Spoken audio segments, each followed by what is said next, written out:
Welcome to Merkaba Chakras, where we talk Buddhism in the fifth dimension. Welcome to another podcast episode of Merkaba Chakras. I'm your host, Vaughn Galt, and today we talk with Mr. Chris Anatra about his company's grocery store software system, which recorded Mandela Effects when product names changed on its users and even the computer programmers themselves. That experience led Chris to uncovering the metaphysical mystic world of traveling between the multiverse and trying to navigate to the highest version of Earth, where Christ consciousness, parallel realities, and Star Trek is our every day. So with that, Chris, welcome to Merkaba Chakras. I am so happy to be with you, Von Golf. This is a pleasure. Oh, thank you. I love the work that you have been doing, and more and more people in a lot of different professions at the highest caliber of their industry are coming out with the metaphysical books, with their side hustle of the sixth sense consultations, and just so many different things. So it kind of blows off this formerly taboo subject of being what they would call woo-woo or pseudoscience, but it's basically all science, and we can prove it. But as more and more people get into the space, because the frequency of Earth is raising and consciousness is raising, this stuff is sought after. So before we dig into your company's work and what happened to your software company, can you tell us a little bit of how you even got into this in the first place? Yeah. So, like you mentioned, the Mandela effect was part of it, and I had another really weird experience before that. What happened? Well, it was the year, I believe it was 2016, and at the time, my ex-wife had asked me if she could use my backyard for like a gathering she was having, and I was like, no, I don't think so. And she's like, please, can I use it? So I'm like, all right, that's fine. And so they were doing these different types of like exercises. It was like some kind of a related to Tantra or something like that. And one of the exercises was eye gazing. And they said, Chris, do you want to be part of the eye gazing? And I'm like, no, I don't think so. And they finally convinced me to do that.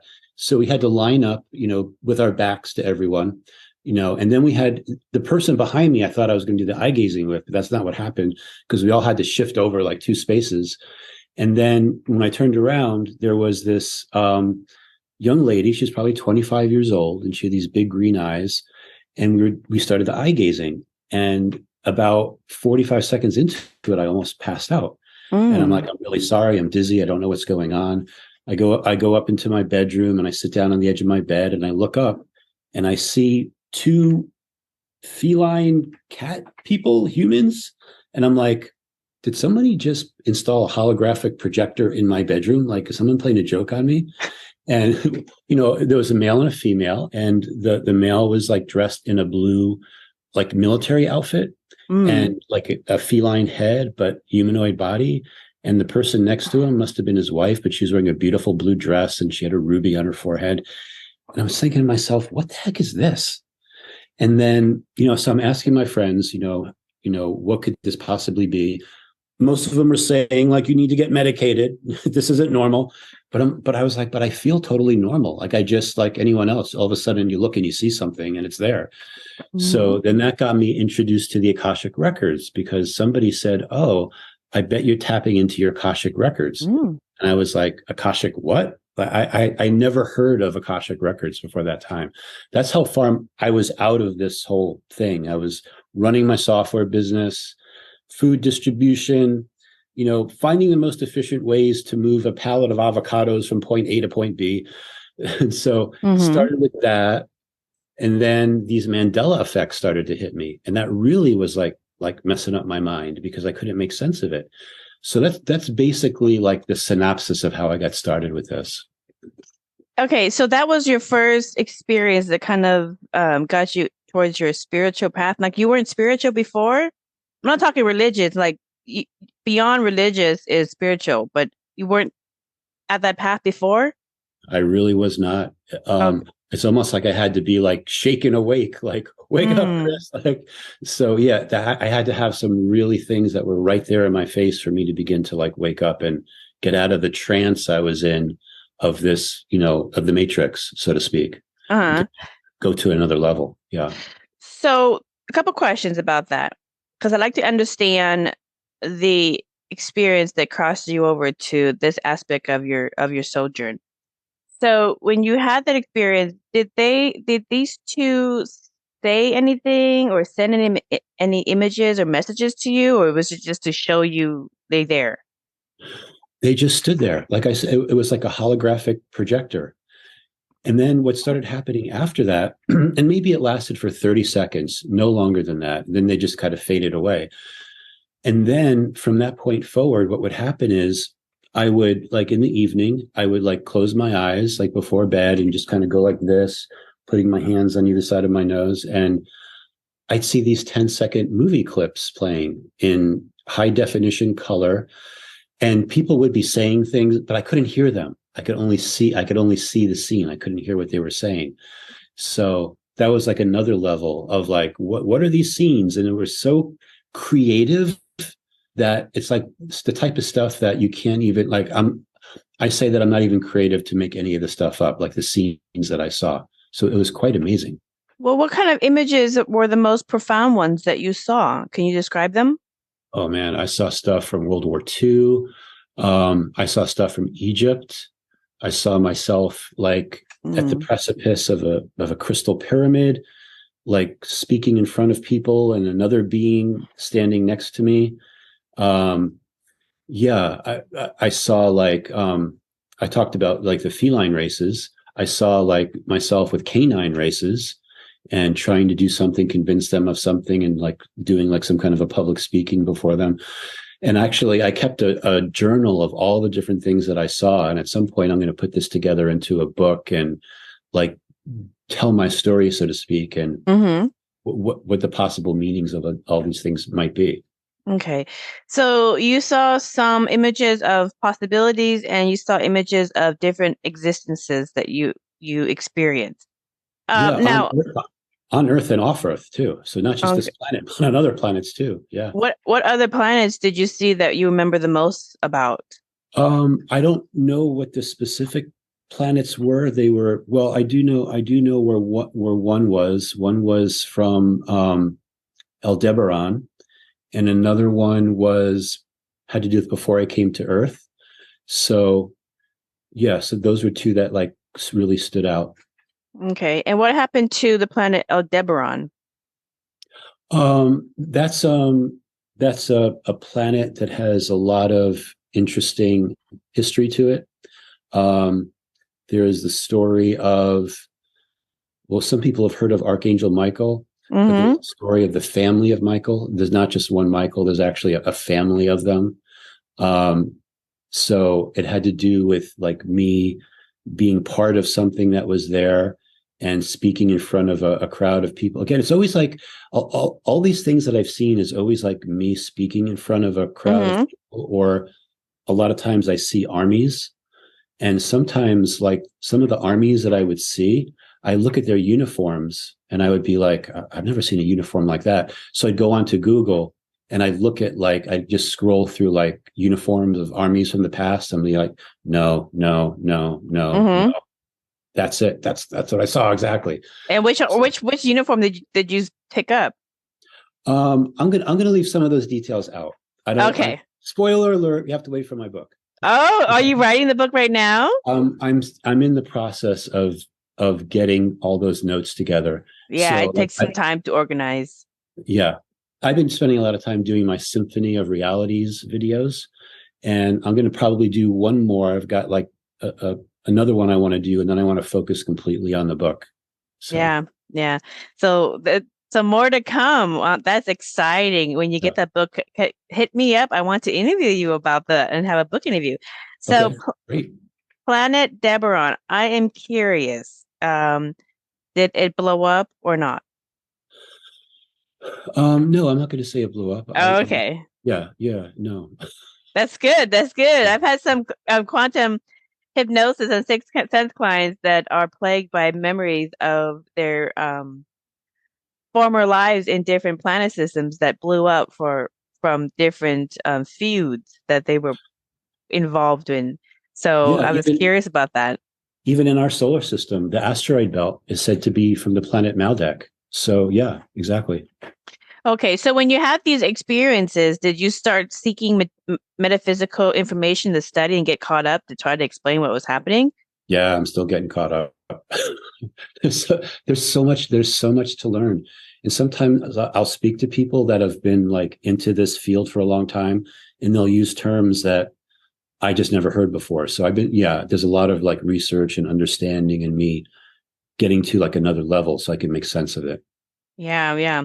Well, there's a lot to learn, and there's still a lot I'm still always remembering information as well, and I've been doing this for 43 years, and I'm still remembering new information that I come across.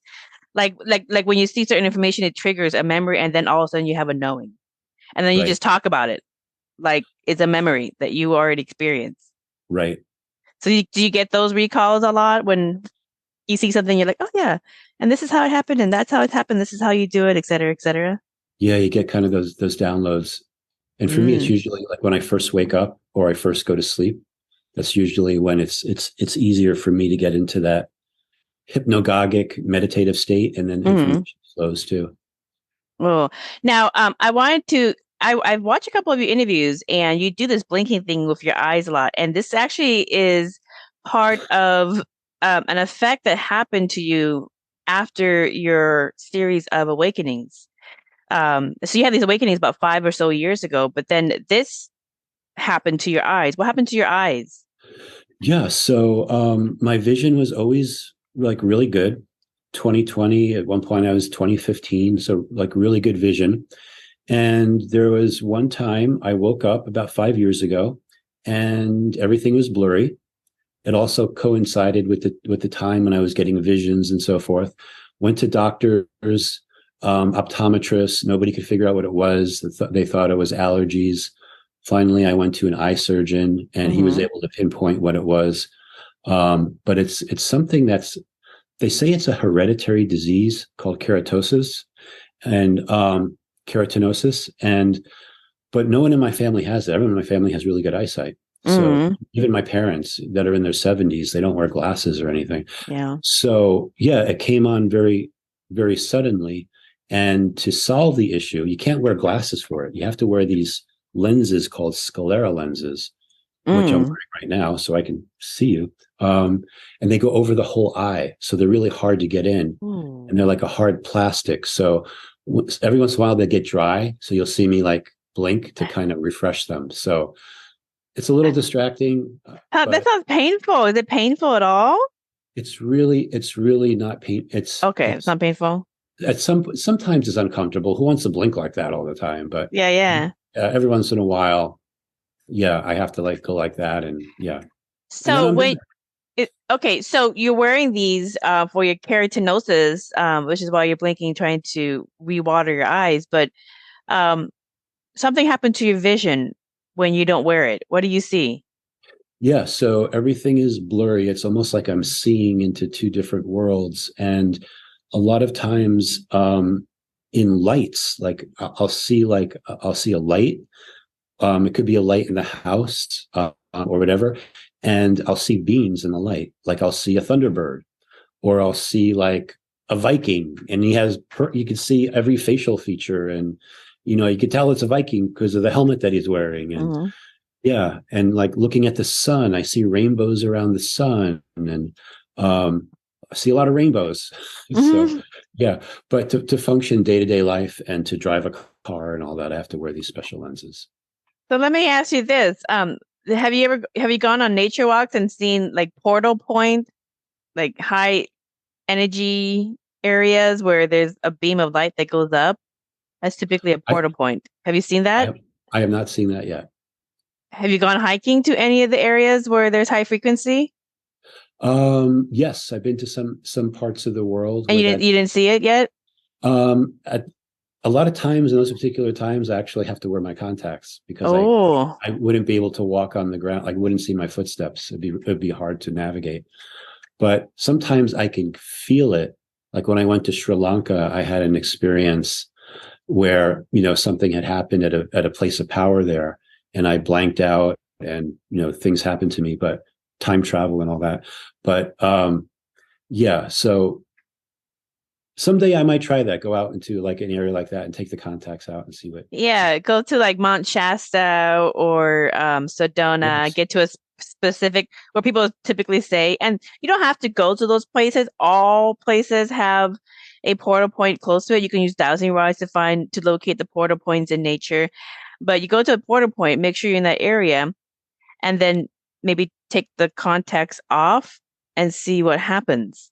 See what you see. Okay, I'll try So that. try that exercise. I've had plenty of clients worldwide with my six senses. That's one of the exercises to tune into the earth grids to meditate in those portal points and see what they get. And they get very fascinating experiences. And they don't have this extrasensory sixth sense that you had gotten as part of your awakening. So that's fascinating. And that's actually very, very common to have six senses as part of your awakening. And as you raise your frequency, more and more come in, and the ones you have amplify. So let's go to your software companies. What happened to your software company that got you into this whole Mandela effect, parallel reality research? Yeah, so my customers are what you would call food distributors. So what they do is they would have a warehouse, usually in a certain part of the country, let's say Houston, Texas, or Los Angeles, and then they would distribute food, usually like maybe a 200-mile radius. They have a fleet of trucks. Some of them just do produce, some of them do seafood, some of them like are full line distributors. They sell everything. So, and I've been doing that for a long time, like literally almost 30 years. So what would happen is, people were starting to call in saying, like, your software has a bug. And I'd be like, okay, what's the bug? It changed all my stovetop stuffing to craft. And I'd be like, our software wouldn't do anything like that. Or it changed all of our Haas avocados, HAAS, to Haas avocados. And I'd be like, that doesn't sound like a bug. So, but then that began to like show me more Mandela effects, because myself and other people were remembering things a different way than our software was showing them. And then it got really weird because, you go back and you try to justify it. You like look at the data. So I know in our own data system for demonstrations, we had like Haas avocados, because for like 25 years, I've been on the road doing demonstrations of food distributors. And usually one of the line items that I always show happened to be Haas avocados. So that was in my face all the time. So I'm like, I'm going to go back to my actual data that I used for Haas avocados and show them that it was actually HAAS. I go back to my actual data, and you know what it says? Haas, the way it is now in this timeline. So how old was your original presentation that you used for vendors? Oh, it was like literally that data set was from the late 90s, and I used it for a long time. So what I learned is that when your consciousness moves into another timeline, all the data comes with it. So in this timeline, everything that was Haas avocados, discovered by Rudolf Haas, his name also changed. His name is now Rudolf Haas. And all of the data for myself, my own computer systems, and our client systems all changed to Haas from Haas. So, and that's the way these Mandela effects work, to show us how our reality works. So it was all clues. Yeah. So do you think that it changed as you were going into this reality, or has it seems like it's always been in this reality and then now you're coming into this reality? Which one is it? Yeah. So the concept has to do with timelines. So yeah. So let's say there's 300 main timeline branches. I'm just making up a number. And they're all in different frequency bands. Mm-hmm. So as our consciousness rises, we go to another frequency band. That matches the frequency. Exactly. Okay. So in that frequency or timeline, it was always HASS. And that's the timeline that we match now. Now, in the future, it could change again. It could be whatever. And sometimes these Mandela effects actually, they flip-flop, go back and forth. People are like, oh, it's a Mandela effect. And then all of a sudden, like 3 weeks later, it goes back to the way it was before. So that's a phenomenon that could happen. We call those flip-flops, but yeah. Yeah. Well, I'm going to give you a pop quiz, okay, on some of the product changes that your software has picked up. Okay. So let's see what you remember. It was for a long time and what it is now for a long time, according to this reality. So what is the competing peanut butter brand to Skippy? It begins with a J as a clue. Yeah, Jif. Jif? Jif / Jiffy. Yeah, I remember the Jiffy. Yeah, and why do you remember the Jiffy? The commercials, and yeah, it's just what my memory remembers. Yeah, I actually have a personal story because I do the shopping in my household. But for my whole life, it was Jiffy, and as a kid, it would always be like Jiffy, Skippy, Jiffy, Skippy, Jiffy, Skippy. Exactly, right? Because that's how I would know that they were like friends on the produce aisle. So if my mom would get Skippy, I would get Jiffy. You gotta get Jiffy. So I would sing that song to her and be like, Jiffy, Skippy, Jiffy, Skippy. And so she'd be like, oh yeah, okay, I get Jiffy. Instead of getting Skippy. But also, it was like over a decade ago, I went to the grocery store and I saw Jif and Jiffy on the same on the aisle, on the same placement. And I was like, And then I was like, okay, should I get the new one or the one that I am used to, Jiffy? And so I didn't know if I didn't want to buy something that was that had different ingredients, or maybe it was a different brand or whatever.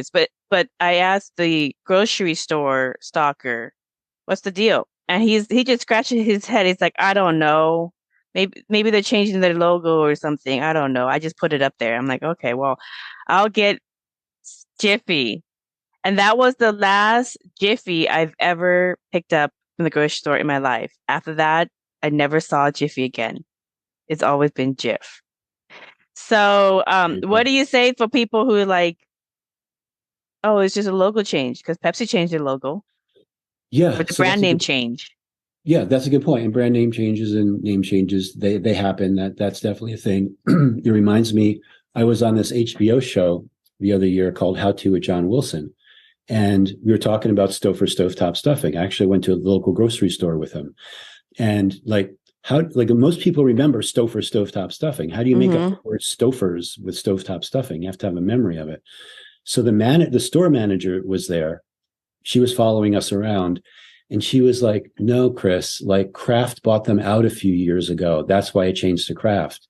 And I was like, no, like since 1990 or whatever the date is, it's always been owned by Kraft. But she didn't realize. She thought it was just like a brand change all of a sudden, but that's not the way it was. But that is how people think.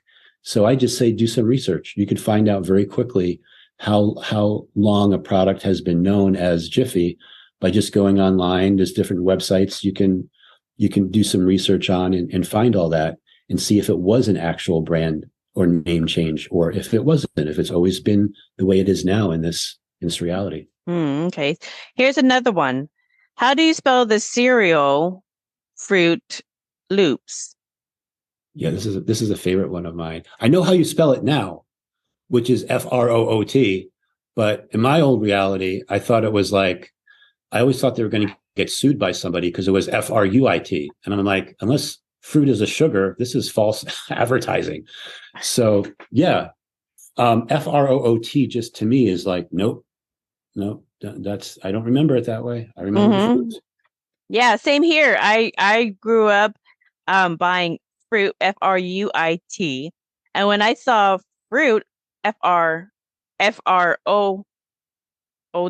fruit, the new version, I thought it was a generic brand, so I didn't buy it. Ah, Because I was like, oh, it's a generic brand because they do that. They become a play on words. I'm like, oh, it's a generic brand, so I didn't buy it. And so I've never bought one since the last time I bought one of those. Because now I'm like, I don't know if it's a generic brand, but there's something funny about that one. I don't want to eat it. So it's looking really bad for the manufacturers, but it's still good stuff, I guess, for some people. Here's another one. How do you spell Febreze? yeah. The cleaner. I know how I used to spell it with two E's, Febreez, because it sounds like Febreze. And now it's what? Febreze? Yeah, but they say in the commercials Febreze. Why do they say Febreze when they spell like Febreze? Exactly. Febreze. But I agree with you. I bought it for years and it's always been Febreze, like the breeze, Exactly. Breez, like the breeze. And the Exactly. commercials have the breeze in it. So it makes Exactly. sense. And so Exactly. when it changed in this reality to Febreze, I'm like, well, that's weird. But why would they still call it Febreze when it's spelled Febreze? Yeah. And sometimes I'll call it the global narrative will do things like that to make it more acceptable. But yeah, I Yeah. gotcha. Okay. Well, here's another one. What is the name of the famous pizza pockets that kids eat? It begins with a T.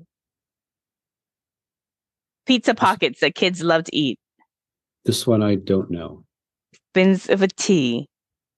Little pizza pocket squares that Taquito? they. What is it? Taquitos? I don't know. It's in this reality. It's Totinos, but Okay. in the previous reality that many people grew up getting, and I ate those too, was Tostinos. Okay. Toast with an S. Tostinos. Now it's Totinos.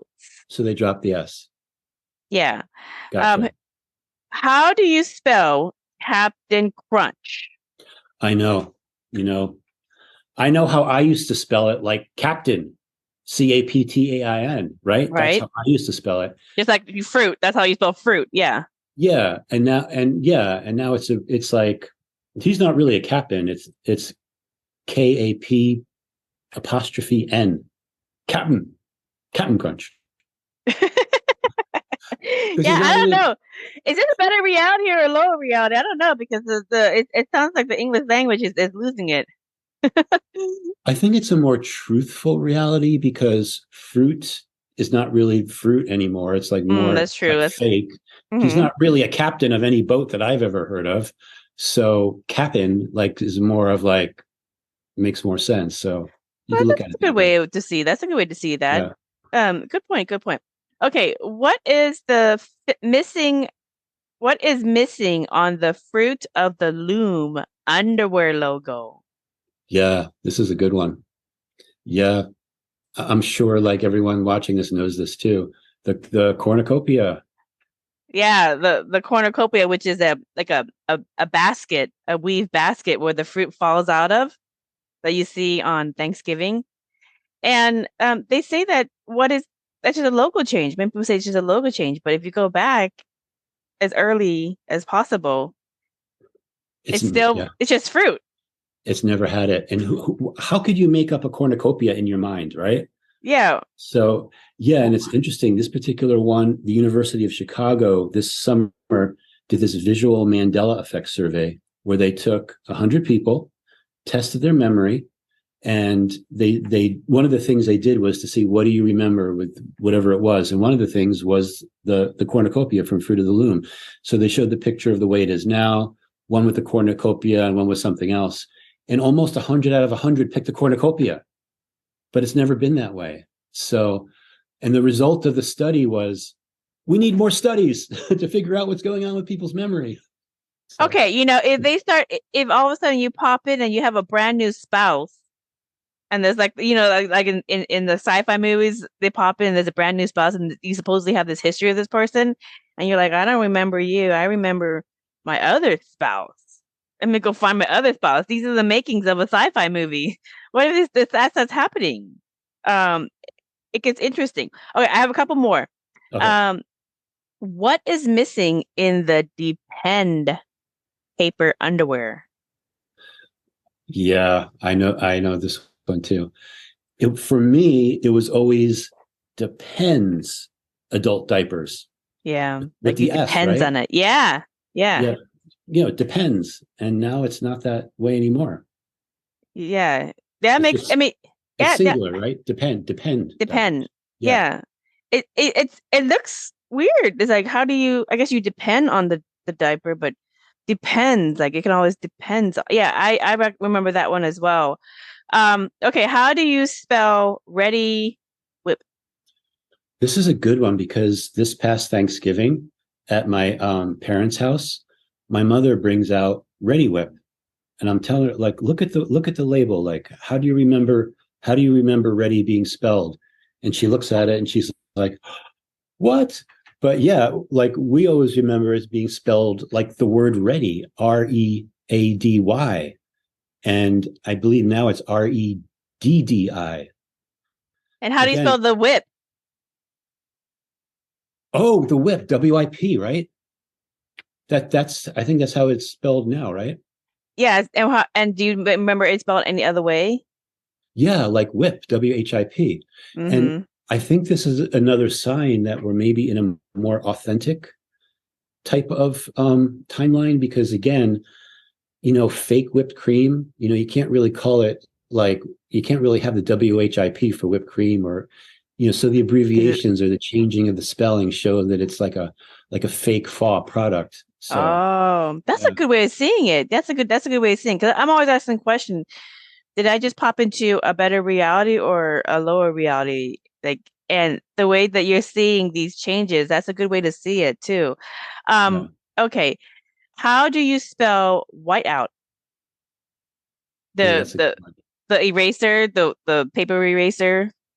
Yeah, actually, when I first started my business in the 90s, um, we used to use these IBM Selectric typewriters.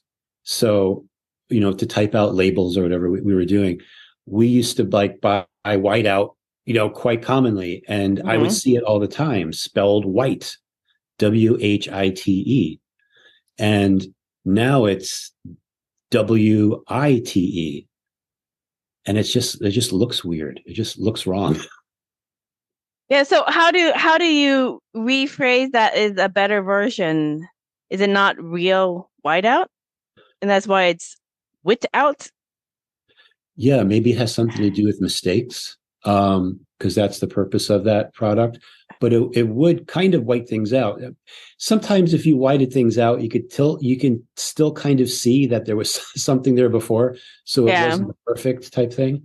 So that could be part of that one too. So it wasn't a perfect. It's not a perfect whiteout. It's a wit out. Ah, that's a good way to see that. Like so it doesn't it does because you're saying that these are more authentic. So because it's not true whiteout and it's not as high quality of whiteout, it's wit out. WITE out. But I Yeah, I do remember white out, like the way they spelled it fully, white out. exactly. Okay. Okay, so I got a couple more. So Nissan Foods brings back the O, apostrophe O, as part of its 50th anniversary celebration of cup noodles. Is this company rebrand? Is this a company rebranding itself? Adding they say this about they're bringing back the O in cup O noodles, but it's been cup noodles. I know. What do you So want to say about that one?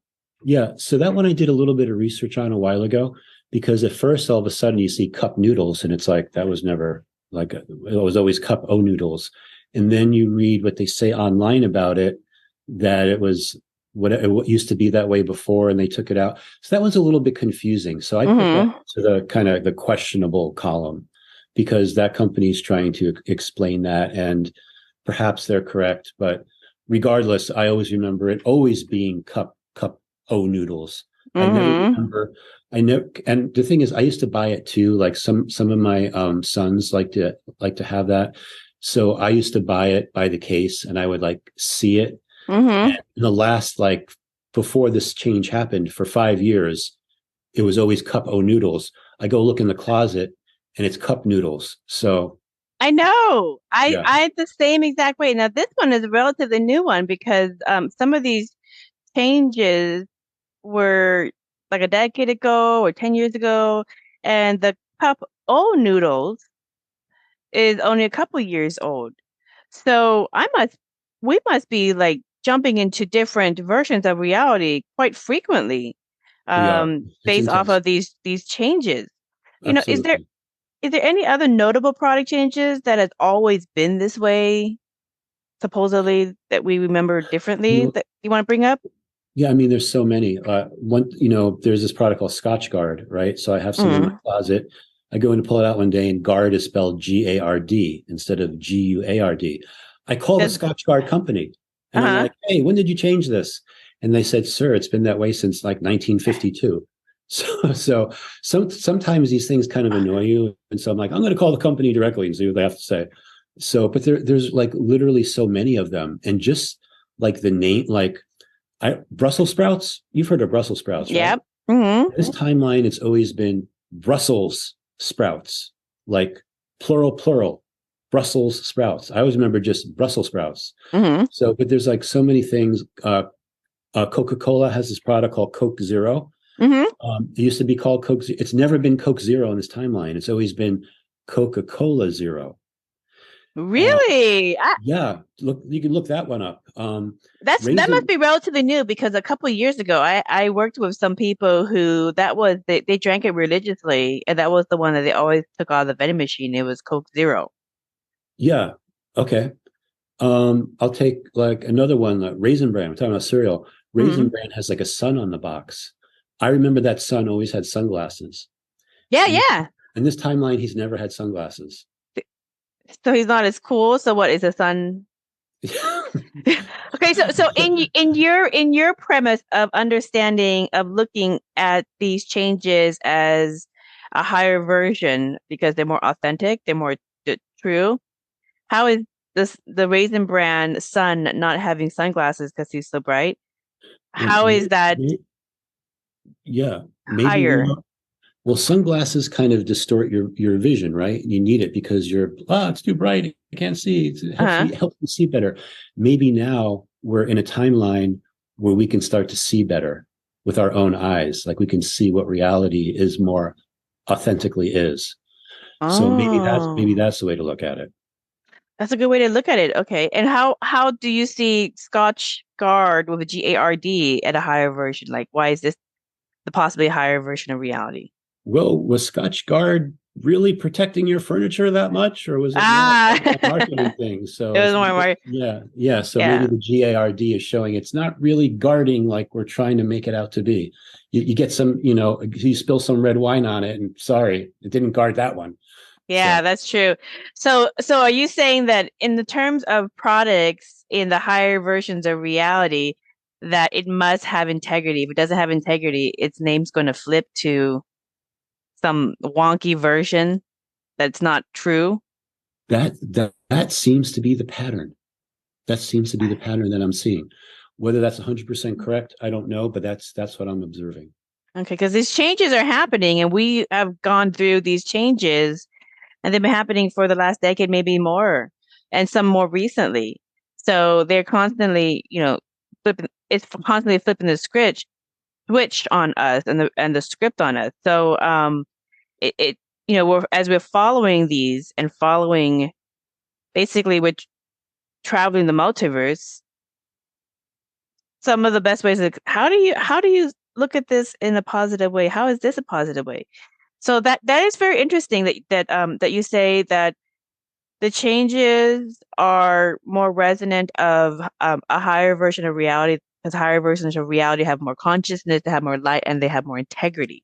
and So more truth. Even what and we more see, truth. what's being Mhm. exposed around us, like now with governments and just crazy political systems and big pharma and all that stuff is being revealed. Like like it feels like we're literally entering an age of truth. That's the way I would put it. Oh, yes, yes. I don't think people can handle the truth. You can't handle the truth. No, you can't handle the truth. But you're going to have to deal with it. Yeah, You're exactly. You're going to have to deal with it. You're going to have to wake up one way or another. You got to wake up. Well, some people like a soft wake up. Some people need to shake up, you know. Some people like the subtle in your dream, like wake up, you know, and then so everybody's a little bit different. But I actually have, you know, one of the things is what is popular because I've gone to many restaurants with the kids, and you also worked with restaurants. So what is the popular kids restaurant called? It starts with Chucky. Yeah, this one always gets confusing because I've seen it go back and forth. But yeah, Chuck Y Cheese. I can't. Chucky. Yeah, Chuck E. Cheese, or I can't. You know, actually, I don't remember all the variations to that one. Okay, I'm going to share my screen. All right, so you see my screen? Yes. Okay. So. Oh yeah. Yeah. Okay. So this one is always bringing back. This one is flip flopping, and it's still flip flopping. You have people who are like, "No, it's not Chuck E. Cheese's. It's Chuck E. Cheese," or back and forth, because this one's always flip flopping. So this is a cup that I got from Chuck E. Cheese's with the apostrophe S. All right, that's one of their cups that you buy when you get a drink. I go there all the time with the kids. So here's one, and we've obviously used it plenty because its coloring's coming out a little bit, but you can see Chuck E. Cheese's. All right. That's their cup. You would think they would have their name correct when they brand their merchandise. All right. Okay. Here is their company website, Chuck E. Cheese, no cheeses, chuckecheese.com, where a kid can be a kid. That's their company website. Okay. So they obviously haven't changed their name, but some of the merchandise says Chuck E. Cheese's. Okay. Yeah. Here is the one that I go to. And this is in Kent, Washington. Okay. And as you can see here, the internet search has it as Chuck E. Cheese, singular cheese. But if you can see on the left, the logo on the restaurant says Chuck E. Cheese's with the apostrophe S. Why would the company website and logo and information online have the wrong name on the front of their restaurant? Yeah. So I'll give you like a possibility for what this could be. Though, by the way, those neon signs they have on the buildings, they're expensive. They're like $20,000 for one of those neon signs. So they're not going to make a mistake with that. I'll put that right out there right now. What you see on the screen, someone could have typed in Chuck E. Cheese because that's the way they remember it from another time. So that is a possibility. So what about the company website? Yeah, there you go. Why would the company website? I mean, because I work in marketing and IT, and brand names is a big thing. They want the same messaging. They want the way that the name and the logo is presented the same exact way everywhere in all the franchises. They don't want any misspelling. If you get a dot wrong or you get the wrong font, they'll reach out to the restaurant or the company location and have them like, you got to change that. It's a big thing because they do synchronized marketing all throughout. So why would the company itself have Chuck E. Cheese as its official name, but the restaurant and the merchandise has Chuck E. Cheese's? Yeah. So to me, like I would probably need to investigate this further, even call them and just say what's correct. You know, did they actually make a change in the name? Like, is that possible?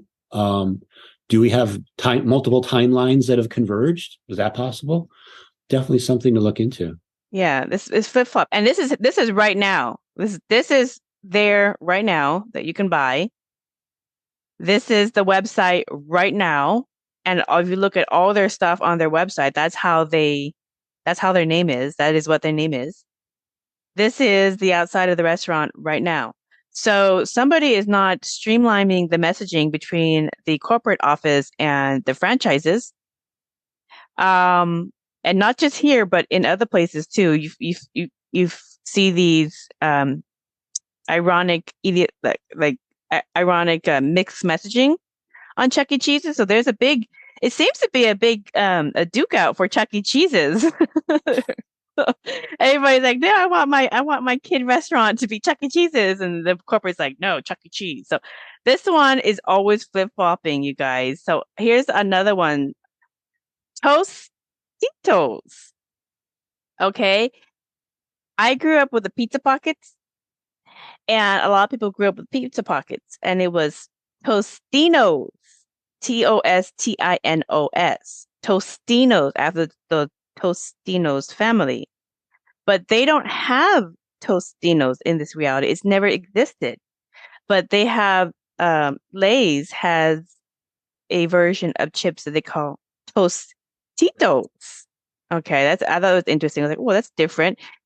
But the closest thing to Tostinos is the pizza pocket called Totinos, Totinos, and the family name has always been Totinos, just like Bernstein and Bernstein. The family's always been Bernstein for the Bernstein Bears book series, and so it's never been Bernstein. Like I remember reading it growing up because I always thought they were Jewish because they had the Steen. But now it's Stain. So you know something interesting about that one. I was watching a show with somebody that talks about Mandela effects, and he's totally on board with what's happening. And he's like, I have to make a confession. He's like, for me, it's always been Berenstain. So like, because that's a real popular one, right? The Berenstein Bears versus the Berenstain Bears, and he comes from a reality where he's always been the way it is now. So that gives you another clue about how these timelines work. So if somebody doesn't necessarily see it like the way you're observing it, it doesn't mean that they're wrong. It doesn't mean that you're wrong. It just means that they're from somewhere else, and you guys are merging. Yeah, exactly. Yeah. So in the concept of merging and splitting off of timelines and merging of timelines, or you want to call it reality, or however we want to wrap our brains around this phenomenon. It's not just happening in brands, which your company is having to deal with, because I'm sure you have a lot of customers at the different grocery stores and restaurants who are going, I want my money back, or I want a refund for this amount because you didn't give me my products, and a lot of explaining to do.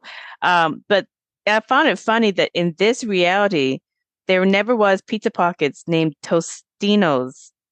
But so instead, there's a play on the name Tostinos for two different brands, Totinos, the pizza pocket, and Tostitos, the tortilla chip. So how is this a higher version of the older reality where it was one product named Tostinos? You said they were both family names? Yeah. You see, that's something that I've been observing as happening too. And that it has to do with DNA lineages, but basically this is the Totinos family. Mm-hmm. Yeah, names of famous people have been changing, and actually quite often. One example is there's a famous female artist. Her name is Georgia O'Keeffe. Mm-hmm. And now, if you look at the way she spells her name now, there's like way too many E's in her name. Okeeefe. Mm-hmm. But that's just one example. But there are examples where people's names have changed, and then that always goes back to something has changed in their DNA lineage. And then what I like to do is try to track it back to be like, when did that change in their DNA lineage? And sometimes it goes back to Egypt. Sometimes it goes back to different types of civilizations where they could have had maybe a slightly different parent, or something had changed as far as that goes, but it's always a clue. Okay. Yeah, that's always interesting too, because I have noticed that with some of the people that I have as friends in my life. I had a friend who corrected me on, well, his name had changed to a different version of spelling. And I had always known it that version, and so has everybody else. But then he corrected me and said, "You've always been spelling my name wrong." And so then I corrected that. And then years go by, and then he tells me again, "You have my name wrong again." I'm like, "What do you mean?" He's like, you spelled like this. It was spelled the old way that I knew. So I'm thinking, okay, so I just got a new version of my friend who has a always had a spelling of his last name to be different. And then years later, it flips, and I have the old version of him with the old version of the last name that I had always remembered it to be. So I'm seeing a flip flop in people. And so Yeah. have my clients that come to me for sixth sense consultations and quantum hypnosis to understand what's happening to their reality, because their history is changing, their family history is changing, people in their lives, elements about them are changing as well. So it's not just logo or Bible changes, it's also in people's lives. Everything, geography of the earth, famous art, pop culture. Yeah, so many things are changing to show like what reality is, and it's not what we think it is. Yeah. So what I have on the screen here is I have the 1986 Space Shuttle Challenger. And here's the reason why I bring this up. Okay. So here's the crew of the Space Shuttle Challenger. And like you said, historical events can change too. I actually have personal experience with this one. And like I said, for whatever reason, we notice these because we have personal experience with them. And you can stick us all into a lie detector test, and we will all uh, come out telling the truth that we literally experience these memories and these experiences we talk about. And the lie detector test, no matter how many of these you put on people like us who remember these changes, they all come out that we're telling the truth. That's why they don't stick us on a lie detector test, because you'll have, just like the survey that the university did about Yeah, the visual Mandela Effect study. yeah, 100, almost 100% all the time. Same thing, same thing. So Cornucopia. Yeah. cornucopia, yeah, for fruit of the loom. So this, what you see on the screen here for the audio listeners, is I did a search of the 1986 Space Shuttle Challenger, and the captain is Dick Scobie. He's in the center, and then there's his crew. Now, the 1986 Space Shuttle Challenger blew up in the air, and it is still remembered that it blew up in the air. Now, it is a big thing in my hometown of Auburn. I grew up in Auburn, Washington, and my elementary school is named after Dick Scobie. I went to Dick Scobie Elementary School, and Okay. every assembly, and they have made a new building. It's a beautiful building, but it used to be an old school. Every assembly, we sing this song. Mission Control, do you read me? Okay. So every assembly, this is all the kids would sing, Mission Control, do you read? You Okay. know, so and it's a homage to Dick Scobie of the 1986 Space Shuttle Challenger disaster that blew up in the air. And they named the school after him before it blew up. So it was a big deal when it blew up, because it was like nothing ever happens in Auburn, Washington. Okay, nothing ever. It's one of those small towns where we have like Dairy Gold Foods and and we have farms, and so nothing ever happens in the small town of Auburn, Washington for a very long time. And so now we have somebody that made it big out of our small town. So it was a big deal.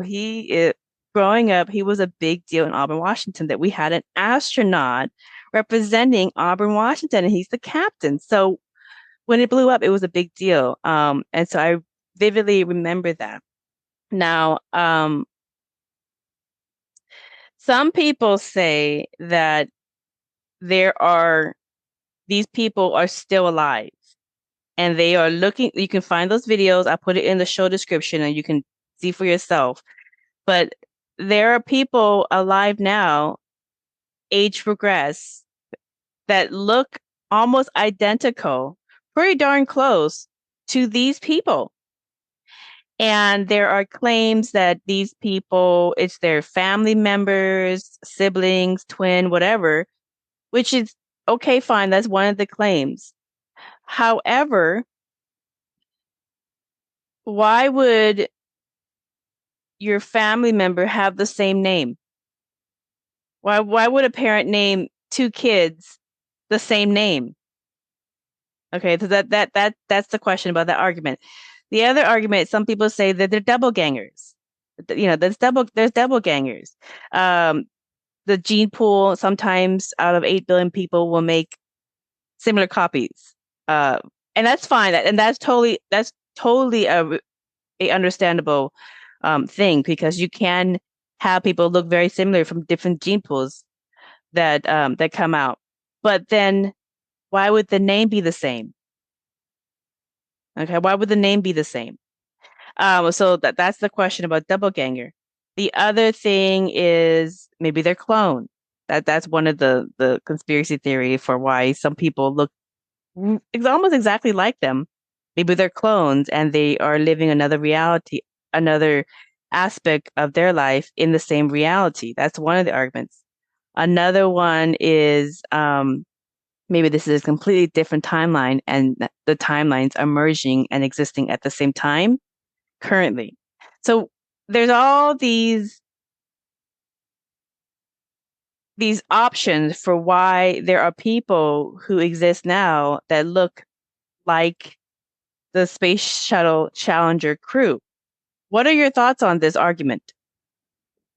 Yeah, this is a really good one, because this one, I think, illustrates how reality works, and then actually brings it up to like another level too. Because when I look at the Akashic records and I see what happened in this particular event, well, first of all, like what you were saying, like there's at least 4 of these astronauts where they're lookalikes.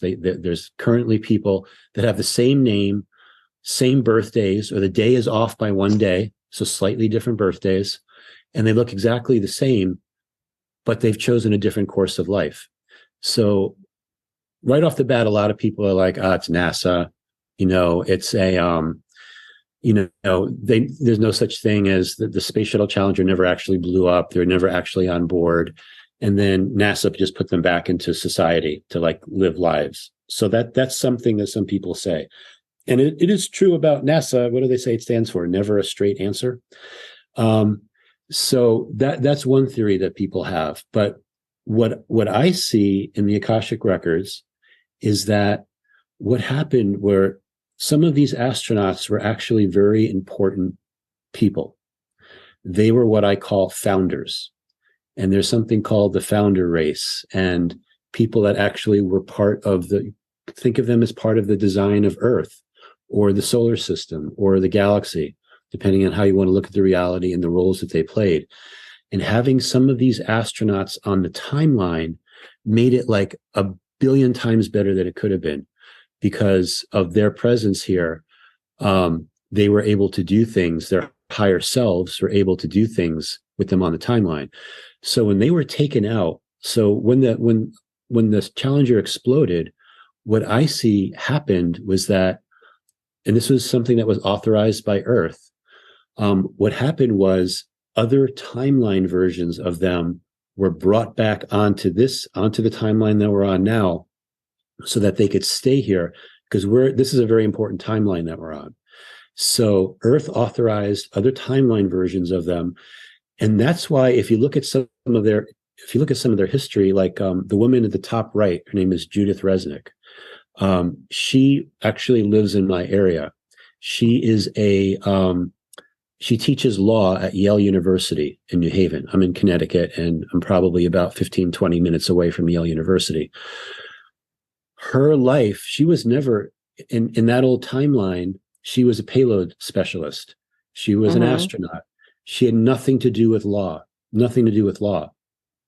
So is it possible that there is another timeline branch where she made a different decision in her life? She's like, I want to be a lawyer. I want to be a judge. I want to teach law. And you could actually go and see that through the 1970s and part of the 80s, she had a whole legal education. So the woman that has the same name, I think her birthday is off by one day, looks exactly like her, like an older version of her. There you go. You got her on the screen. Judith Resnick? Judith Resnick, exactly. The Yale law professor. Yes, exactly. Okay. Yeah, I'm sorry. Do you have a question?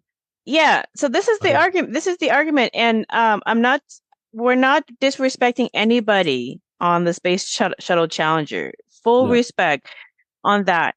But we're just trying to understand, why is there a Judith Resnick, Yale law professor, lives now, and a Judith Resnick who passed away on the Space Shuttle Challenger explosion in 1986, and you look at them, pretty darn close, and the same name. Same thing with the other female crew member, Sharon Krista McAuliffe.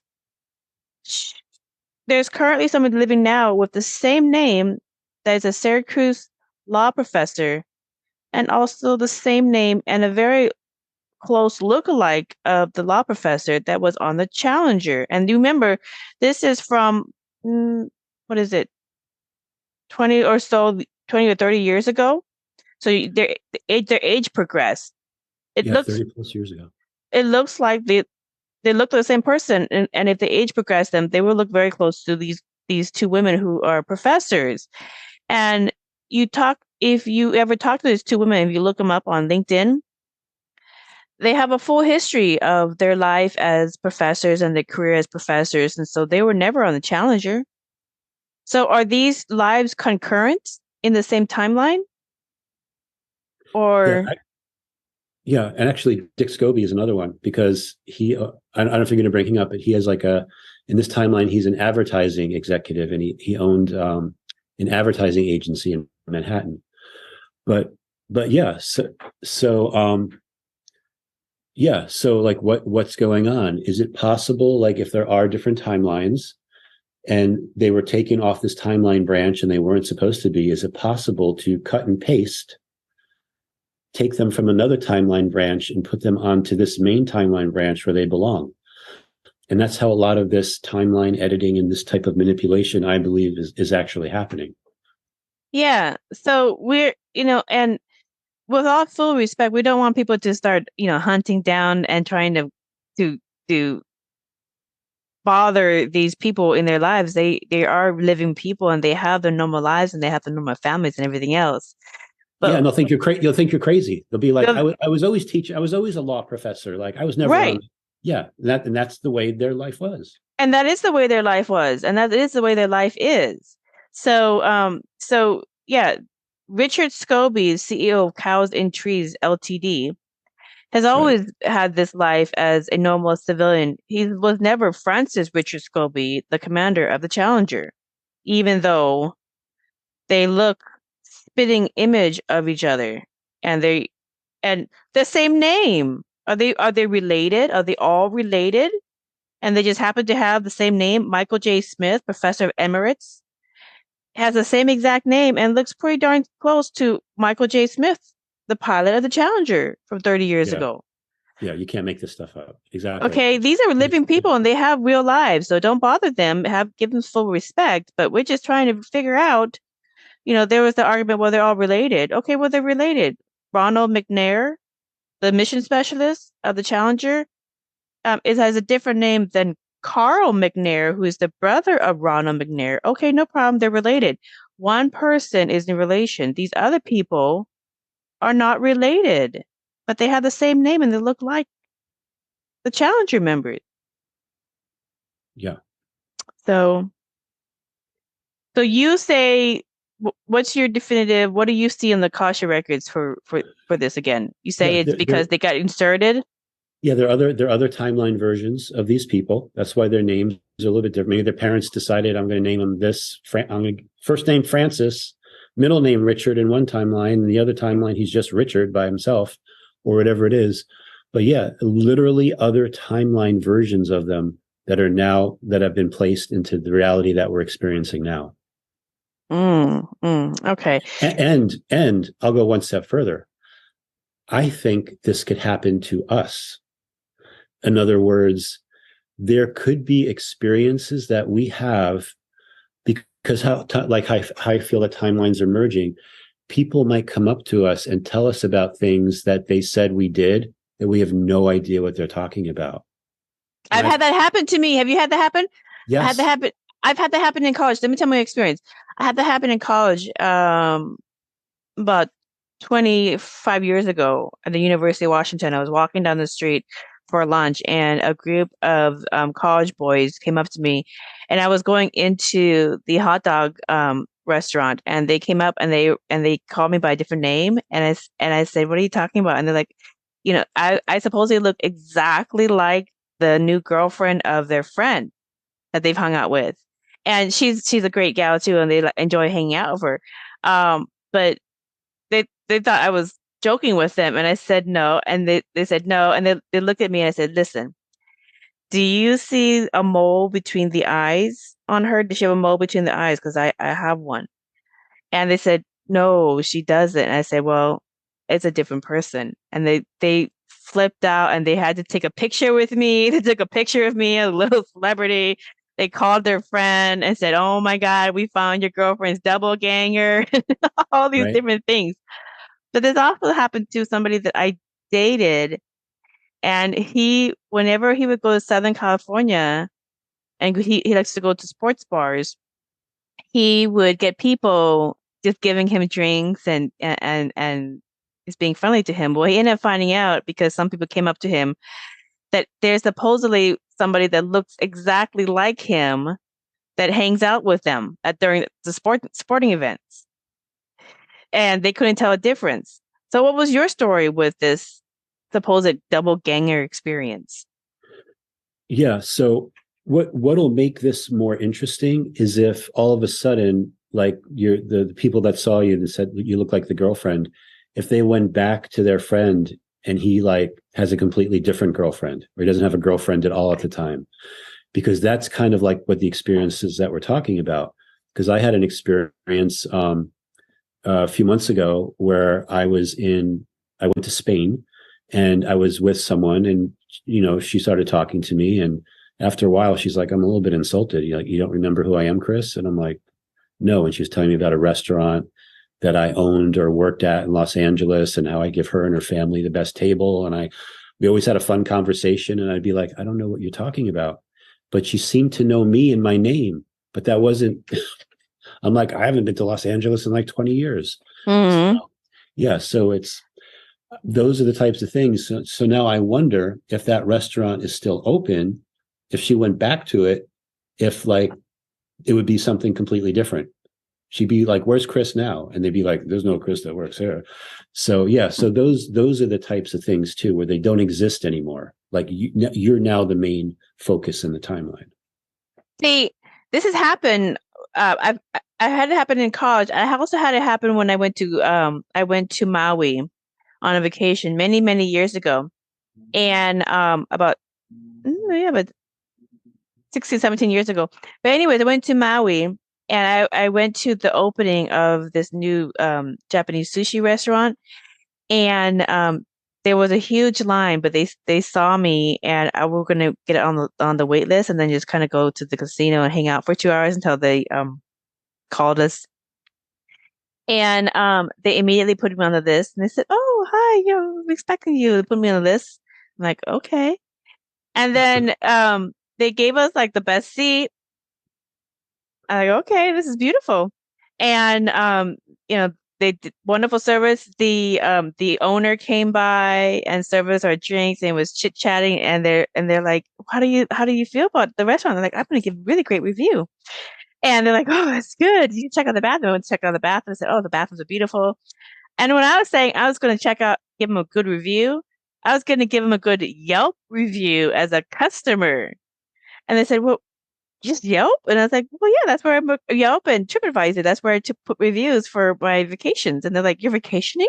And they're like, and I'm like, what? Who do you think I am? They're like, you're the number one restaurant reviewer in Hawaii. And I'm like, oh. Oh, And they're like, yes, we read your reviews. All the restaurants read your reviews. Everybody knows you. They recognize you. And like, really?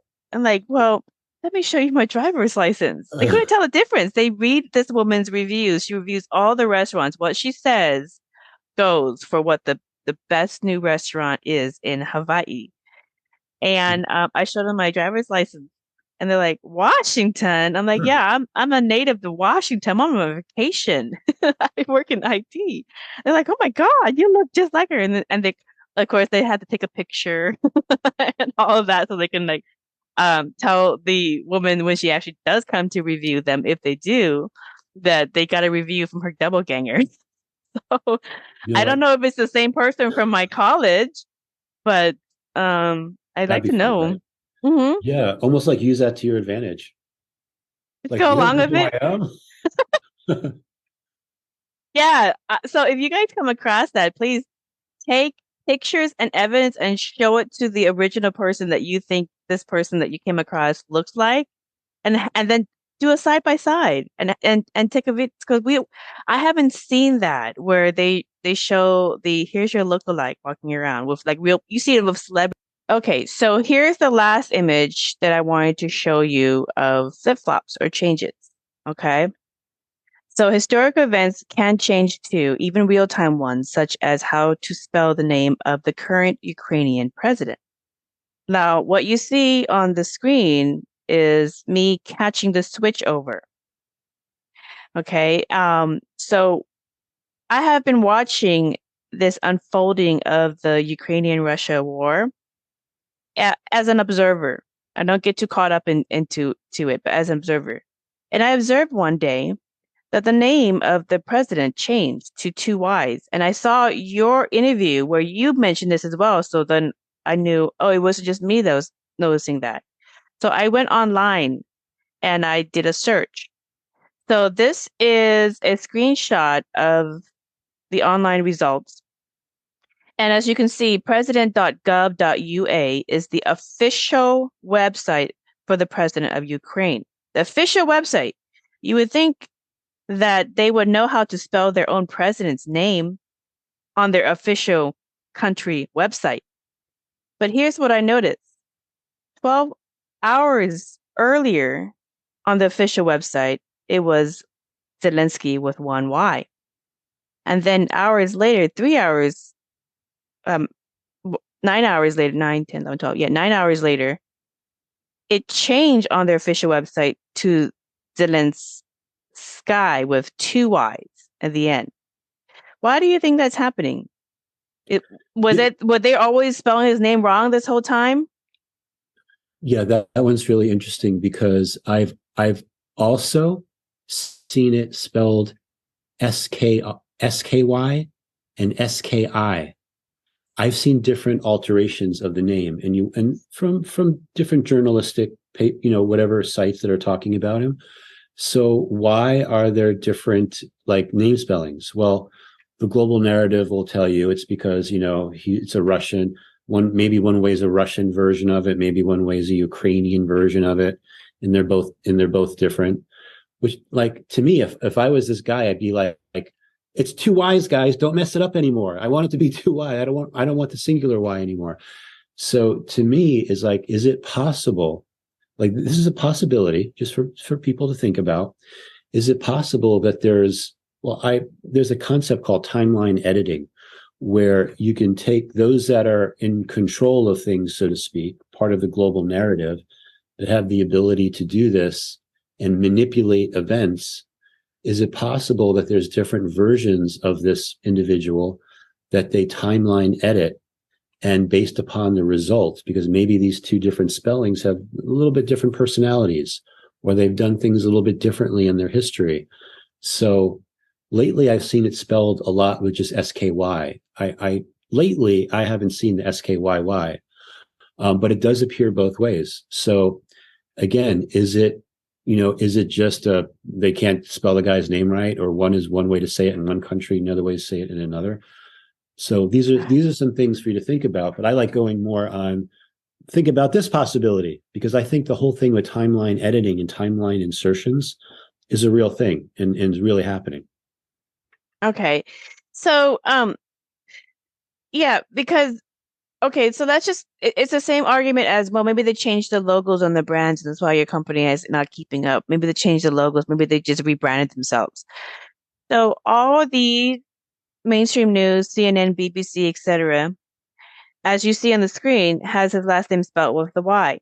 Okay, let's just say, and throw him a bone, that these news sites worldwide misspelled it wrong. It was supposed to be YY, no problem. But the official website for the country don't know how to spell their president's name this whole time. Yeah. All the way leading from his early roots to leading up to his election to him being the president of the Ukraine, they didn't know how to spell his name this whole time. That's very questionable. Exactly. And they don't have a reason for why they don't know how to spell. Do you know how to spell Biden, who's the current president? Do you know how to spell Kennedy? I mean, how can you not know how to spell your own president's name this whole time? So it's really hard to use that. Well, we made a mistake in how we spell the name. There's a lot of different versions. It's totally okay. I have never heard that as an excuse for not knowing how to spell your own president's name. Yeah, I think there's a lot of manipulation going on with the timelines. Yeah. So here's another one too. Wikipedia. There's 2 I's, and then before that on his website again was 1 Y. So, and you guys can see all these Washington Post, NBC News, France 24, they have it as 1 Y. Same thing with the capital city. The capital city, the name changed as well. It's from KYIV to KIEV. Okay. And I've been to Kiev before. I went to Kiev, I think in 2002, and it was always KIEV. Now the thing is like, this is another one too that you can't really. There's an explanation for it. The Ukrainian way is, they say, is KYIV, but I was there. And, I bought all these books about Kiev. I wanted to know the city and mapping and all that. I didn't see any spelling anywhere of the KYIV. It was always KIEV. Even my airplane tickets said that as well.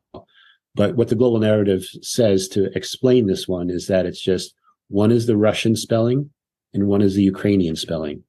And the KYIV is the Ukrainian version. And they say the KIEV is the Russian version. And by the way, too, when I went to Ukraine, nobody speaks Ukraine. They all speak Russian. Yeah. They literally no one well, we don't speak that. So well, the USSR used to be, the Soviet Union. So but I find that even more this is one that is more fascinating, is that when it comes to these changes, what we call Mandela effects or shifting parallel realities, reality shifts, whatever we want to call it, people have personal experience that contradict what they are seeing now. Like, you have personal experience of going to the city of Kyiv, Ukraine yourself, and seeing all over the place they spelled it KIEV, and yet now they're saying that it's always been KYIV, and it is how you spell our capital city name. And that's is that the Ukrainian version, KYIV, or is that the Russian version? The KYIV is the Ukrainian version. So if the KYIV is the Ukrainian version of how they spell their capital city, then why wouldn't they spell it correctly in Ukraine when you went there to visit it? Yeah, I know. Yeah, I can't really. I can't defend. It's like our capital city of the United States is Washington, D.C. Okay. If it changed to a different spelling, why would they say it's always been Washington, D.C. spelled this way? But then when people go to Washington, D.C., they see a different version of the spelling of the city all over the place. Okay, so Yeah. it completely contradicts. Now, when I was watching the news coverage of the war, I saw it as KIEV for a very long time until recently. Now it changed to KYIV, and it's supposedly like that. They say that's how it's always been. That's how the Ukrainians spell their capital city. Even right here in the government website, kyivcity.gov.ua, which is the official website for the capital and largest city of Ukraine. That's their city website. Don't you think the city website knows how to spell their own city? Exactly. And then what's the history of it? How long has it been spelled KYIV? If you do research and it's been that way since 1990, then we got a problem. Because So that's not what you saw when you were there. I never like when I first saw the KYIV, I'm like, is that a new city in Ukraine? Like it sounds like Kiev, but yeah. Yeah. That's interesting. A couple things. Do you have any remembrance of when actress Betty White passed away? Did she pass? Was it recently Uh, or a long time ago? yeah. So yeah, Mandela Effect people call that dead and alive again, where Is that what they call it? yeah, they swear someone had died at a certain time, like maybe 5 or 6 years ago, and all of a sudden you hear about their funeral again. Um, like what the Mandela Effect is named after, right? Nelson Mandela. People Yeah. remember. Did he? How did he die? And how did you remember he died? Yeah, and I have a vivid memory of that because I believe the year it was late '80s. I believe it was '89, and back then when it happened, I was doing a project and I was staying at a hotel. And back then, before the internet, they had all the newspaper racks in front of it, and all the newspaper racks were about his death and riots, in South Africa and all that. So I vividly remember that. And then to find out later, like 2013 is like he didn't die until then. I was like, what? That guy died a long time ago. So that's what the Mandela effect, was named after, because a lot of people have that shared memory about him dying in prison. Yeah, So yeah. See, when I was a kid in the 80s, so I didn't pay attention to current affairs, but I remember him when he passed away in like around 2012, 2013 area as the president of South Africa, the president. But I yes, have friends who remember growing up and seeing that he died in prison. And they watched it with their parents. It was a big deal for their parents. And so yeah, that also the same thing happened with Pastor Billy Graham. Billy Graham, Hmm. absolutely, yeah. So he passed a couple of years ago, but many people remember. Do you remember when he passed away in your I recall? don't I don't remember the years, but I remember him passing away. There's a comedian named Louis Armstrong. I Hmm. remember 2010 he died of a heart attack, and then he recently just died. So yeah, that happens. That happens a lot. Bob Yeah. Dole was a vice president at one point. Hmm. President Reagan, Dole was. I remember him dying a long time ago in the early 2000s, and he just died maybe a couple of years ago, A couple and of he years looked ago, yeah. he's like 100 years old. I'm like, oh my god, the guy, he's old. But yeah, Yeah, I remember him yeah. dying before that. He had actually prostate cancer, Hmm. so I remember the whole story. So yeah, this Me happens very very commonly. Me too. I remember the same thing with Bob Doe and with Pastor Billy Graham. I remember I know he passed away a couple years ago, but I remember he passed away many, many years earlier because I was at a drugstore, a Bartell Drugs up here in Washington, and I was reading a Time magazine article of him, and he was on the cover of Time magazine, and it was recalling his life. And I sat there reading it in the aisle, and then to find out he's still around, and then all of a sudden he died again. I was like, what the heck is going on? It's the same person. Same thing with the conservationist Jane Goodall. Yeah, exactly. She died a long time ago, but she's still alive. Actually, she's still alive. She's still alive and she's still doing stuff. Yeah, she's still working with the chimps. Yeah, exactly. Okay. Yeah. So she's still doing conservation, which is great because I remember many years ago, everybody on Twitter, everybody on Facebook was paying their respects to her life as the conservationist working with chimps, with monkeys. And Exactly. it was all over the place. And then all of a sudden she's still around. They're like, wait a minute. what happened? What happened there? And she's still doing stuff. So in your perspective, this is a higher version of reality, a more truthful version. These people living longer, obviously, is better than had they left sooner or earlier. Yeah, definitely better for them and their higher self that they live longer. Yeah. Yeah. So your awakening into shifting parallel realities got you interested in learning and reading the Akashic records. So in this next line of questions, let's tap into your opinion from the vantage point of the Akashic records. And this is one of the six senses that you tuned into. So it seems that the mainstream media is pushing a huge PR campaign to fearmonger people into behaving a certain way to make it easier to institute certain governances. What are your thoughts on the growing sentiment that these psyops are being pushed on the masses to manifest a seemingly fabricated reality? This is one of the questions that people in this community have about reality. Yeah, exactly. What is reality? How is it created? What are all the different future timeline potentials? Is there something called an artificial timelines they're trying to pull in? Why are they manifesting all of this fear? We've all been living through this since 2020, right? We had the fear of like, The panty, yeah. Yeah, exactly. Yeah, exactly. There's recently been fear about World War III and this fear, and it's like they're pulling every fear out of their bag of tricks that they can to keep people in a lower state of consciousness. Because I really feel like there's a splitting bifurcation of the timelines. I believe there's one timeline that going to the age of chaos, I'll call it. Another one that's going to the age of truth and authenticity and the golden timeline. So it's in some people's or some of the controllers' interests to keep people on a lower frequency, to be more controlled. And then there's another thing where like there's going to be a great awakening. We're actually going to be awakening to what reality is, what this, I'll call it dream is that we're dreaming and we're all co-creating together.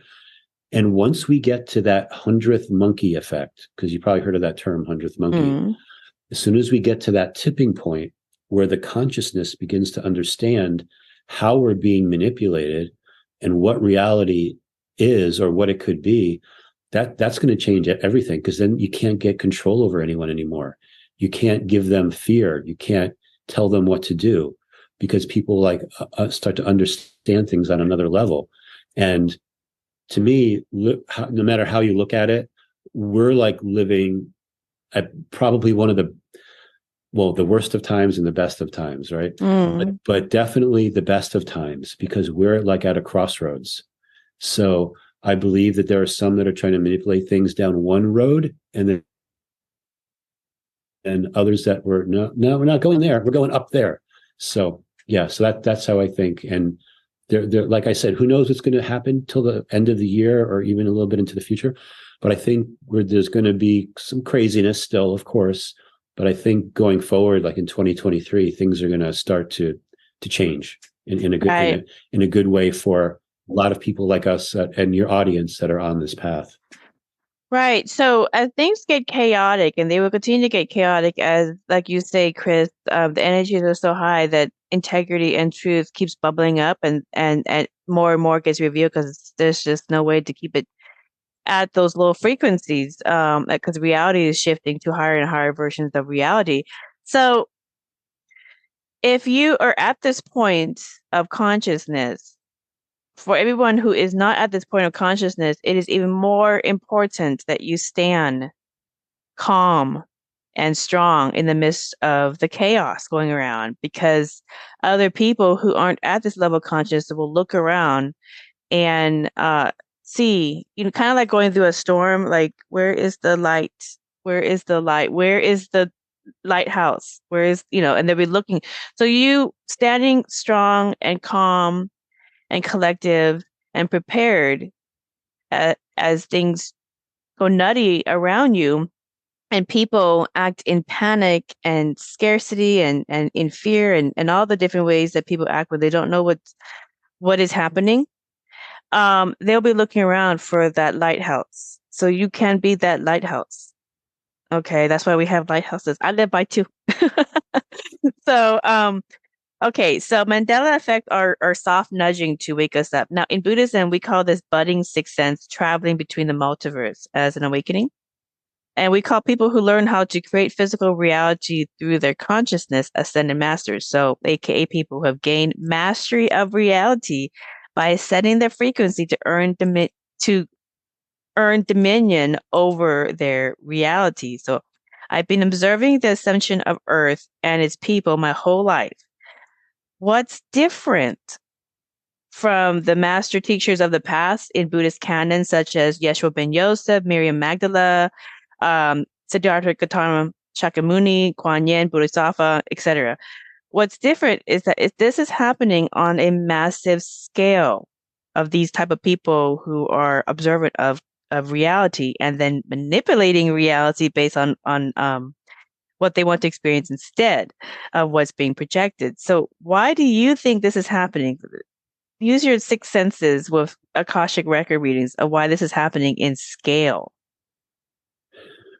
Yeah, it's part of like what people have been calling the Great Awakening. So it's happening in scale. And if you look at things like the Schumann resonance, right, which is like how much the earth is like literally vibrating. If you look at the sun and you look at the coronal mass ejections and solar flares, and a lot of people like when they look at the sun and there's a solar flare, even if it's not earth directed, the radiation is still coming in, which is information basically. Or information is coming in from the galactic central sun and other suns. Like we're being bombarded with cosmic rays right now.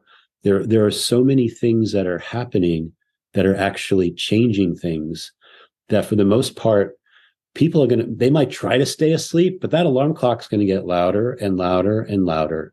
So until those that are ready for it, can actually begin to wake up. And I say everyone has a different wake up date. And if you try to wake someone up before their wake up date, usually doesn't go good for them or for you. But when their wake up date hits, and a lot of people are past their wake up date, they should have woken up already. It's going to be like a very interesting experience. And I think the world is just going to get crazier and crazier. So it's going to like force people to wake up. With all the things that are happening within our bodies and DNA and upgrading and all those types of things are all having an impact in all this. Never before in human history. Yeah, and we're all observing it in real time together because of the internet. Otherwise, it would just be isolated to like, what are you hearing in your hometown?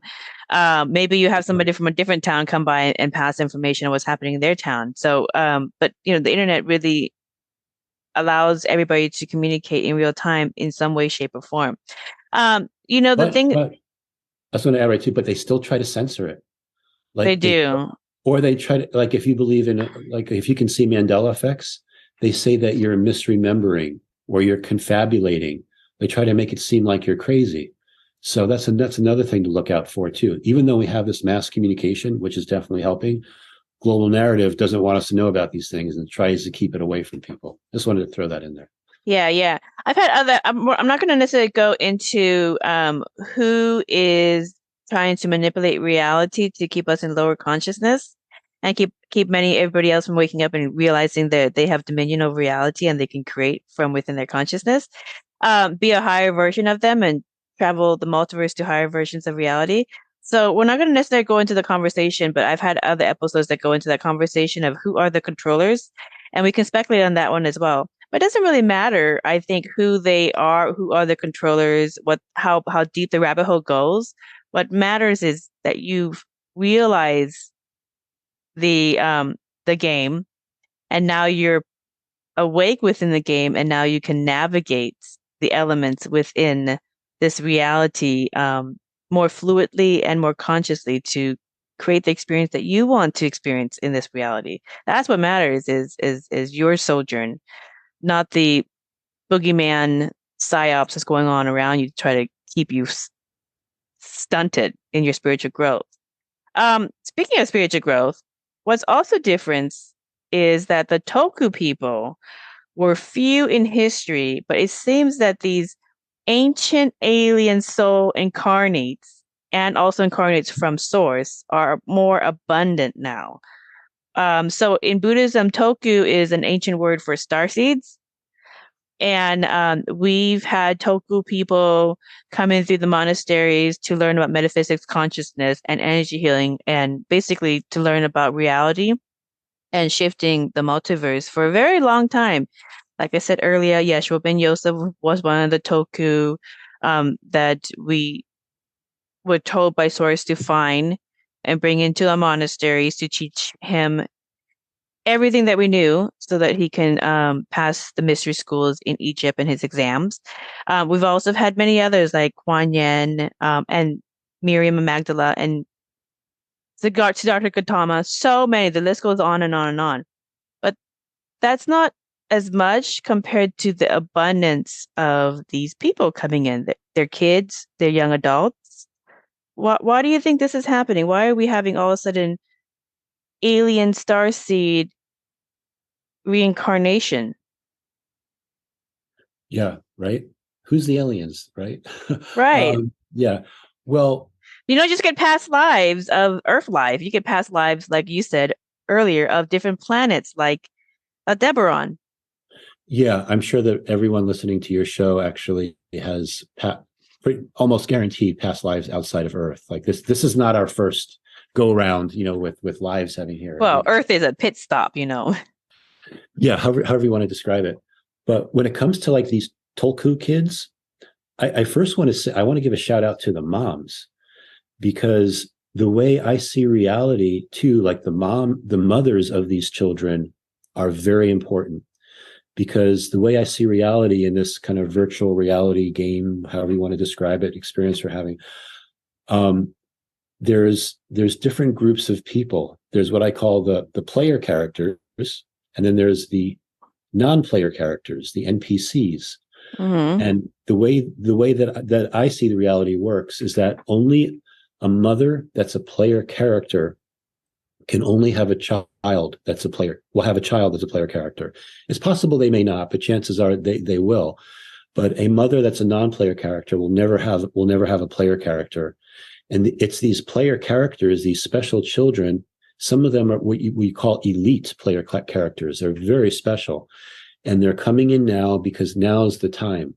They might have looked at all of Earth's history and being like, I'm not coming there during the Black Plague, or I'm not coming there, in the 1800s. So that wasn't the right time for me. But now is like the right time because the frequency's high enough. They want to shine their light. They want to help ignite other people's light. And that's what we're all doing. Like, so you're shining your light. I'm working on shining mine. Your audience is shining their light. We're igniting other people's lights. So I think now is like the perfect timing for these kids to start to make their appearance. That's going to shape our future to the one that we want. Right. So, one question I have about the player moms and the NPC moms. So did this just start happening? Because I obviously am one of these incarnates. I come from Source. In this, all the Buddhist monks growing up said that I am a life planner, kind of like when you go on vacation, you go to a travel agent to pick out your excursions, what you want to do, et cetera, et cetera. Okay. So if you want to go snorkel, if you want to go deep sea diving, you're going to need certain equipment to have a better experience rather than just snorkeling gear. Okay. So all of these in Buddhism, all these lives that we have are just sojourns. They're kind of like vacations in the blimp of our existence. We go off and we have these lives and have these experiences that many of these critical experiences we plan some life lessons, we plan some growth, we plan some blah, blah, blah, blah, blah, whatever. However you want to plan your sojourn. But that's what I've been told from so many senior monks growing up in so many different monasteries. And they always ask, can you tell me what was in my chart? I'm like, I'm just a kid. So at the time, I've grown into my work and things have played into kind of going into this work. But obviously, I'm a player mom. I have player kids in this line of video game thought. My mother is an NPC. I know she's an NPC because I test her on things and she doesn't want to acknowledge it or she just kind of does that, kind of like if you find a loophole in a video game, the video game kind of does, Okay. there's a moment of freak out, and then it just kind of changes subject and goes on to something else. They won't talk about that. So Okay. especially with these Mandela effects, I've quizzed her, and she just freezes. What do you want to say about people like that? There's another category called sleeping player characters, Oh, okay. where they could actually be a player character, but they've been so ingrained into this world and the programming of this world that they're fast asleep. They can wake up. They can wake up. Or maybe in this lifetime, they won't wake up, but in the next one, they will. So that's another concept too. And there are still a lot of there's still many sleeping player characters that are about to wake up. So yeah, so don't I'd say don't rule anyone out, because that's the way I see it. So I just want to give you that particular angle to that situation. Yeah. I like that. That's definitely something that I'm always kind of like wondering about, the NPCs versus the players, and are they part of in the same family or not in the same family? Because it seems like the children or the young adults um are player characters, some aren't, and then it seems like their parents are NPCs, or like you say, sleeping players. So we'll see how that evolves. The thing also is the way you talk about the value of moms. It seems, and this is just my perception, it seems there is a so I don't know if it's an agenda, but a reframing of what a mom is, what a family is, how to raise kids, um, what gender they want to be. It just seems like there's a lot of confusion that's being thrown. Yeah. So why do you why do you think that is happening? What element does that have in these Yeah. tulku and raising these tulku? Yeah. So there is definitely a lot of gender confusion going on. And for myself, like it's hard for me to wrap my head around it. Like I respect people that, feel that whatever their orientation is, whatever. But yeah, is it another way that people are being confused just to understand, what they may actually be, or to make a decision about themselves when they're too young to make that decision, like gender altering surgeries and those types of things that are being pushed. And then you look at, I was talking about how important the moms are and the females are as far as player characters go. You look at countries like China, they have created a atmosphere where girls are not a good thing. You want to have a boy.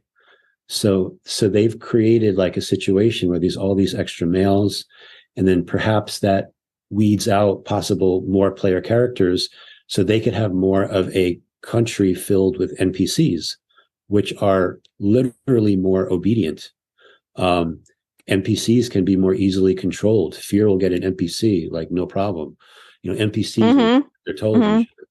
So there's all these different aspects to look at what's going on in the world. So Yeah. I don't know if I have the best answer to that, but those are just my observations. Yeah. The point of the Merkaba Chakras podcast is to ask these questions that I never hear anybody ask or answer, so that we can understand what is going on in reality and how can we traverse it to have the best experience while we're in this sojourn. That's basically it. So as many different perspectives as possible is completely allowed and welcome. Okay, I know we have a couple more questions. Can you? And you're starting to fade on me, love. So, in Buddhism and Hindu folklores, they touch on some galactic histories, such as the ancient starseed continent of Mu, or otherwise known as Lemuria, which split off into many other civilizations. Many say that Atlantis, the folklore of Atlantis, split off from Lemuria. However, all of our megaliths and holy pyramids point to the origin planets of Sirius, Orion, Arcturus, Andromeda, the Pleiades, and maybe some others. And they're mostly blue people that's represented, like in with Vishnu, with Brahman, they're blue skin. Okay. And then over time, they have children and they become just dark instead of blue. So the melatonin kicks in instead of the blue skin because they're blue from the planet and the atmosphere that they originally are from. That's the theory as to why these ancient ascended masters are blue skinned. So, what are you finding in your research about this anomaly? About blue skinned? About blue skin ascended masters of ancient times, going all the way back to the lost continent of Lemuria, which in Hawaii is not a lost continent or a folklore, it's real story of their history. Yeah. So I believe that there's a lot of things in history that have been obviously hidden from us. Modern archaeologists wouldn't agree. Like they say human civilization is like 10 or 12,000 years old and that's it. I believe it goes much, much, much further than that. There have been other like apocalypses that have happened before. Hear about the stories about the great floods, and all these different cultures have their own flood story, whether it's Noah or Gilgamesh or whatever. I was just watching this show on Netflix called Ancient Apocalypse with Graham Hancock. And I just saw the first couple of episodes, but basically talking about that same type of concept where these civilizations are much older and much more advanced than what modern archaeology will say. So there's a big history there. There's a big history with Lemuria, with Atlantis. I believe Atlantis was even a spacefaring race. They actually were able to leave Earth. And Atlantis wasn't just one place on the Earth. Atlantis was really that civilization, and it consisted of different islands and territories. I believe there were 3 apocalypses of Atlantis, one that concerned Antarctica, another one that happened in what we call the Sahara Desert now, and the third one happened in the Bermuda Triangle area. And in one of my videos, I talk about that. I go into that a little bit. So there's a lot that I believe that is going to start to be revealed, new discoveries made. There's going to be so much coming into as an age of truth, right? There's going to be so much that's going to be revealed that, oh, maybe we didn't know, like maybe they didn't teach us the right history, or maybe there was a civilization called the Tartarians. A lot of people have been covering like the Tartarian Empire. Like, what was that? And the Tartarian Empire, the way I see it in the Akashic records, was an offshoot of Atlantis. Like the Mayans were an offshoot of Atlantis. Ancient Egypt was an offshoot of Atlantis. Göbekli Tepe in Turkey was an offshoot of Atlantis. So there's all these different civilizations that sprang from other civilizations, even in like the King Arthur story, the Pendragon family. I believe they were from Atlantis. So, and where's King Arthur now? Like that it's all like myth and lore. Wouldn't that be something if that started to phase into our timeline where there's more evidence that such a time did exist, and there was Camelot, and there was King Arthur, and there was lost continents like Hyperborea, and the list goes on and on. So, Right. You know, I am a fan of archaeology. I almost went to University of Arizona to study archaeology until I found out it's mostly bookkeeping. But but anyways, boring. But I love archaeology because of, you know, Indiana Jones and The Last Crusade and all of that movie series. But anyways, the fascinating thing about all these ancient civilizations that go all the way back, and what I notice are 2 themes. What is the life lesson that we can take from these civilizations that no longer are here?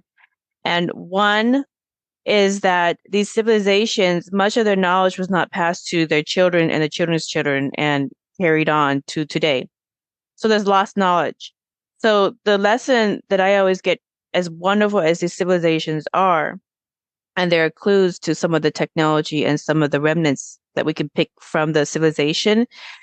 The one thing I take from them is that, one, we should learn from these civilizations to pass our knowledge to the children and not censor or suppress any information, and keep those records and continue to pass it down through a story, through other ways, over and over again, so that in the future they still have a lot of the critical information that's going to help them, and that they're going to value. So instead of talking about our civilization and our time like a folklore or a lost continent of North America, the lost civilization of the United States, whatever the folklore is, it is actual real history that they remember because it was passed down from generation to generation. So that's what I learned about studying all these archaeology. The other thing I learned about studying all these archaeology that I take out of it, and that I remind people, is that these civilizations perish because of feuding. They let their ego and their greed take the best of them, and they took each other out one way or another. And so we should always learn that lesson of not letting greed and ego take the best of us and start competing and basically taking each other out, like World War III, for example. So, because otherwise we're just going to be a folklore to future generations. Okay, so that's the lessons that I get from that. And a lot of Buddhists speculate that the future of humanity becomes like the Star Trek character Q, Q. So he comes from an advanced civilization of higher dimensional beings who are like ascended masters who bilocate and manifest anything on command. However, the character Q from Star Trek was assigned to study humans to see how they exceed their Q civilization. So if you watch that series, he didn't want that job that all the other people in his community to study humans, because humans at some point in their existence exceed the capabilities of the Q civilization. Now, there are many folklores about the battle between light and dark, higher and lower beings, etc. Humanity is fragile, and we can exceed our potential, or we can self-destruct. What is it about humanity, in your opinion, that all these interdimensional beings of the multiverse are interested in? I mean, we read their Akashic records. What is it about us that they're so interested in? Yeah, I believe it has to do with a lot of what you said. I'll call it becoming a galactic citizen. So is it possible that hidden within our DNA, if we're born on Earth, if we're children of Earth, and a lot of times, they try to abduct people and try to manipulate things, they don't have to go through the whole Earth experience. Is it possible that there could be a metamorphosis that happens? Is it possible that right now we're the caterpillar that could become the butterfly? And we're going through that stage right now. Is it possible we could go from a carbon-based existence, carbon-based atom, to a crystalline existence? And the carbon-based atom literally has 666, 6 neutrons, protons, and electrons. Mm-hmm. Is it possible we could go to 616? And that's a possibility. So I believe like that is what it's all about, but you have to go through the whole experience. You can't just like steal it. And I think that's what some of these other types of civilizations are trying to do, because humans have this very unique potential to grow into something more than we've never seen before. And again, I think now is the time that this metamorphosis is going to begin to happen in one way or another. Very good point. I love talking to you, Chris. You're wonderful to talk to. Can you leave people with a last message for the people who are of fifth dimensional and higher consciousness here on Earth, and for those who want to be? What's the last message you want to leave with them? Basically, stay strong. There's going to be things happening around us, even in our personal lives. We might have to experience traumas or things that reliving things, and it's all part of getting us like ready to go to the next stage. Keep your vibrations as high as possible. Remember that this is going to sound strange, but you're always being observed. We have an audience. It's almost kind of like the Truman Show. So if you remember that people in your soul family and your star family are observing you, to see like how you're going to react to this situation or how you're going to react to that situation. Are you going to get angry? And it's okay if you get angry, just get over it. Don't stay angry, just let things go. And that's one of the reasons how I was able to start my journey too. I had these big somatic releases. This is going back like around 5 years ago when I started like waking up. These things are happening in my life, and I was on the floor crying and couldn't get over this or that. But it allowed me to clean some stuff out. So let it out, and just remember that there is literally a light at the end of the tunnel, and we're getting closer to it. Don't give up. I love that. Well, Chris, thank you for offering your lifetime, making sure grocers and restaurants get the correct product codes in whatever reality they exist in. Absolutely. So for more information about NECS and Mr. Chris Anatra's offerings, go to quantumbusinessman.com. And thank you kindly to our listeners for listening to another enlightening conversation. Until next time, blessings. Namaste. Namaste. We hope you enjoyed this episode of Merkaba Chakras, where we talk Buddhism in the 5th dimension. For more information about today's guest, please go to the show description. For more information about Vaughn's metaphysical work, please go to merkabachakras.com.